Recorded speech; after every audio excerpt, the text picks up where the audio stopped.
இல்ல விஐபி அப்படின்ற ஒரு படத்துல ஹீரோனா இன்ட்ரோடியூஸ் ஆனவங்க தான் அமலாபால்னு சொல்லலாம். கண்டிப்பா நீங்க அடிப்பீங்க. அமலாபால் இல்ல, அந்த பழைய விஐபி அந்த படத்துல இன்ட்ரோடியூஸ் ஆனவங்க தான் சிம்ரன். அவங்க அந்த படத்துக்கு அப்புறம் ஒன்ஸ் மோர் அந்த மாதிரி பல படங்கள் ஹிட் படங்கள்லாம் நடிச்சாங்க. விஜய் கூட ஆழ்த்தோட்ட பத்தி அப்படின்ற பாட்டெல்லாம் ஆடி இருந்திருப்பாங்க, நீங்க எல்லாம் பார்த்து இருந்திருப்பீங்க.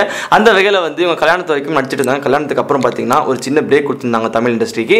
அதுக்கப்புறம் ஒரு சின்ன ரோல்லாம் பண்ணிட்டு இருந்தாங்க. ரீசெண்டா தமிழ்ல வந்து திருசாயிரம் நயன்தாரா அப்படின்னு சொல்லிட்டு ஒரு சூப்பரான நல்ல படத்துல வந்து ஒரு ரோல் பண்ணியிருந்திருப்பாங்க. அதுக்கப்புறம் இப்போ வணங்காமுடி அப்படின்ற ஒரு படத்துல 4 ஹீரோயின்ல ஒரு ஹீரோயினா வராங்க. அது மட்டும் இல்ல, இன்னொரு படத்துல வில்லியாவும் வரப்போறாங்க. அது என்ன படம் அப்படின்னு பாத்தீங்கன்னா பொன்ராம் டைரக்ஷன்ல இப்போ சிவகார்த்திகேயன் சமந்தா நடிச்சிட்டு இருக்க ஒரு படம் தான். அந்த படத்துல வந்து இவங்க வில்லியா வரப்போறாங்க.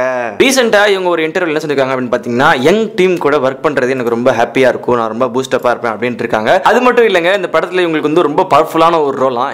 ஒரு எக்ஸாம்பிள் வந்து நீலாம்பரி கேரக்டர் எப்படி இருக்கும் அந்த மாதிரி ஒரு வெயிட்டான ஒரு கேரக்டரா இருக்கும். இது எப்படியோ சிவகார்த்திகேயன் கூட இவங்க மோத போறாங்க, எதிரில் நிக்க போறாங்க. அவர் ஒரு கவுண்டர் தருவார், இவங்க பேசுவாங்க. ஸோ நம்ம ஸ்க்ரீன் தான் இதெல்லாம் நம்ம வெயிட் பண்ணி பார்க்கணும். இந்த நியூஸ் உங்களுக்கு பிடிச்சிருந்தா லைக் பண்ணுங்க, கமெண்ட் பண்ணுங்க, மறக்காம எங்க சேனலை சப்ஸ்கிரைப் பண்ணுங்க.